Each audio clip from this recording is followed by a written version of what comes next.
کچھ پاکستانی اخباروں میں خبر چھپی کہ حکومت پاکستان نے دارالحکومت اسلام آباد کی ایک بڑی سڑک پولینڈ کے ایک فائٹر پائلٹ کے نام کرنے کا فیصلہ کر لیا ہے، جس کی پاکستان کے لیے بے انتہا خدمات۔ آئیے جانتے ہیں کہ پولینڈ کا یہ فائٹر پائلٹ کون تھا اور یہ پاکستانی قوم کا ہیرو کیسے بنا۔ ہوا کچھ یوں کہ دوسری جنگ عظیم کے دوران انگلینڈ میں پولینڈ کے 17,000 سے زیادہ پائلٹ رجسٹرڈ تھے۔ اس جنگ میں تقریباً 2,500 پولش پائلٹ اپنی جان سے گئے۔ جنگ کے بعد سیاسی حالات کی وجہ سے 11,000 سے زیادہ پائلٹس ملک چھوڑنے پر مجبور ہوئے۔ اس جنگ کے بعد 8,000 پائلٹس کو گراؤنڈ کر دیا گیا۔ تقریباً 3500 پائلٹس نے کمیونسٹ پولینڈ میں واپسی کا خطرہ مول لیا۔ باقی بچ جانے والے پائلٹس انتہائی تجربہ کار اور ماہر تھے، مگر شاید ان کے ملک کو بدلے ہوئے سیاسی حالات کے پیش نظر ان کی ضرورت نہیں تھی۔ دوسری جنگ عظیم کے کچھ عرصے بعد جب پاکستان آزاد ہوا تو پاکستان کی نوزائیدہ فضائیہ کے پاس نہ تو تجربہ کار پائلٹس تھے اور نہ ہی ٹیکنیشین۔ پاکستان بننے کے بعد پاکستان کی فضائیہ کے پاس جہاز بھی کم تھے اور انہیں اڑانے کے لیے عملہ تو بہت ہی کم تھا۔ آزادی ملنے کے بعد ہندوستان کو کل 338 طیارے ملے اور پاک فضائیوں کو اپنے حصے سے بہت کم ملا۔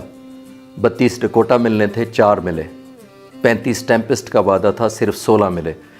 اس طرح 16 ٹائیگر ماتھ کی بجائے صرف 7 ملے۔ پاک فضائیہ کے حصے کے 29 ہاورڈ طیاروں میں سے 12 اور 10 آسٹر میں سے صرف 2 ملے۔ پاک فضائیہ کو ملنے والے زیادہ تر جہاز ناقابل پرواز تھے۔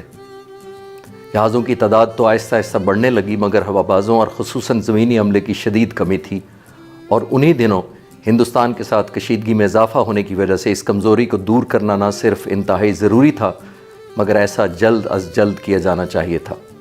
آزاد پاکستان سے تمام برٹش پائلٹ یہاں کی رہائش ترک کر کے واپس لوٹ رہے تھے۔ اس مشکل کی گھڑی میں لندن میں پاکستان کے ہائی کمیشن کے اس اعلان کے بعد، جس میں کہا گیا تھا کہ پاکستان کی فضائیہ کو برٹش پائلٹس کی جگہ پر کرنے کے لیے تجربہ کار ہوابازوں کی ضرورت ہے، پولینڈ کے ٹرووچ جو نہ صرف پائلٹ تھے بلکہ ایروناٹیکل انجینئر بھی تھے اور انہوں نے PhD کی ڈگری حاصل کر رکھی تھی اور اس کے بعد برٹش ایئر فورس میں شمولیت اختیار کیے ہوئے تھے۔ ان کی اہلیہ زوفیا جو خود بھی ایک گلائڈر انسٹرکٹر تھیں۔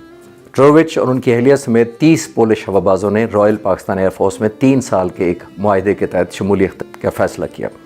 یہ مدت پوری ہونے کے بعد زیادہ تر پولش ہواباز اور ٹیکنیشین پاکستان سے واپس لوٹ گئے۔